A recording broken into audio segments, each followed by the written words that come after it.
வணக்கம் Astra Tamil viewers. Stock market சீரீஸில் இன்றைக்கி நம்ம எதை பற்றி பார்க்க போகிறோம் அப்படின்னு சொல்லிட்டு பார்த்தீங்கன்னா, இந்த ஃபண்டமெண்டல் அனலைசிஸோட ஒரு சில பேசிக்கான விஷயங்களை ஒரு கம்பெனியை பற்றி தெரிஞ்சுக்கிறதுக்கும் ஃபஸ்ட்டு நம்ம செலக்ட் பண்ணுறதுக்கும் யூஸ் பண்ணுறதான ஒரு சில டெக்னிக்ஸை இந்த ஃபண்டமெண்டல் அனலைசிஸ் கேட்டகரைஸ் பண்ணுறாங்க. அதில் ரெண்டு மெயின் பார்ட்டை பற்றி தான் இன்றைக்கி நம்ம இந்த வீடியோவில் ஃபுல்லாகவே பார்க்க போகிறோம். நீங்கள் ஷேர் மார்க்கெட்டுக்கு பிகினர் அப்படின்னா இந்த வீடியோ கம்ப்ளீட்டாக உங்களுக்காக தான். வீடியோவை ஸ்கிப் பண்ணாமல் பாருங்கள். வீடியோக்குள்ளே போகிறதுக்கு முன்னாடி Astra தமிழ் சேனலை சப்ஸ்கிரைப் பண்ணிக்கோங்க for the daily updates. First என்ன அப்படின்னு சொல்லிட்டு பார்த்தீங்கன்னா, காம்போனன்ட் ஆஃப் ஃபண்டமெண்டல் அனலைசிஸ்.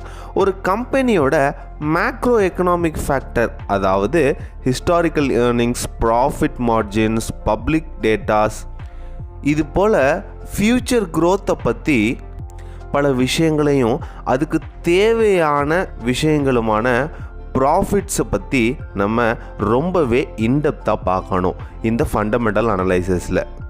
அதுக்கு இந்த காம்போனண்ட்டில் 3 மெயின் பார்ட்ஸ் இருக்குது. அது என்னென்ன அப்படின்னு சொல்லிட்டு பார்த்தீங்கன்னா, economic analysis, industry analysis and company analysis.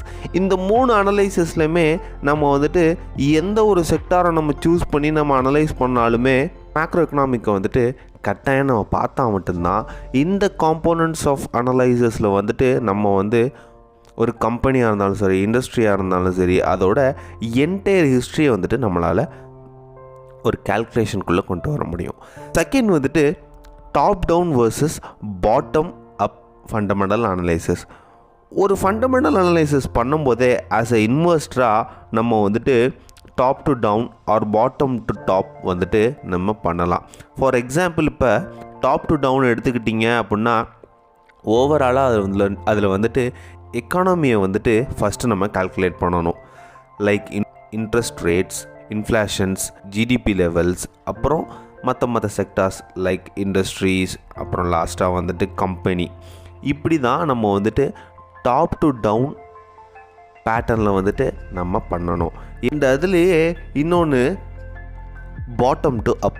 இந்த பாட்டம் டு அப்பில் பார்த்தீங்க அப்படின்னா, அதே ஃப்ளோ சார்ட்டை அப்படியே ரிவர்ஸில் வச்சு, ஆனால் இதில் எக்கானமியை கொஞ்சம் கம்மியாகவும் கம்பெனியையும் அதோட ஃபினான்ஷியல் ஸ்டேட்டஸையும் கொஞ்சம் நம்ம அதிகமாக பார்க்கணும், லைக் த ஃப்ளோ சார்ட்ஸ். இது போல் நம்ம ஒரு கம்பெனியை டாப் டு பாட்டமாக இருந்தாலும் சரி, இல்லை பாட்டம் டு அப்பாக இருந்தாலும் சரி, நம்ம ஒரு கேட்டகரைஸ் பண்ணி எக்கானமியை இந்த லெவலில் பார்க்கணும், கம்பெனியை இந்த லெவலில் பார்க்கணும், இவ்வளோ பர்சன்டேஜ் இதில் நம்ம அனலைஸ் பண்ணணும், இவ்வளோ பர்சன்டேஜ் கம்பெனியில் அனலைஸ் பண்ணணும் அப்படின்னு சொல்லிட்டு நம்ம செக்ரிகேட் பண்ணி அனலைஸ் பண்ணும்போது ஃபண்டமெண்டல் அனலைசிஸ் ஒரு பெஸ்ட்டு ப்ராசஸாக ஒரு செக்டாரை செலக்ட் பண்ணுறதுக்கு நம்மளுக்கு இருக்கும். சேஃபாக ட்ரேட் பண்ணுங்கள், ஹாப்பியாக ஏர்ன் பண்ணுங்கள். Have a nice day.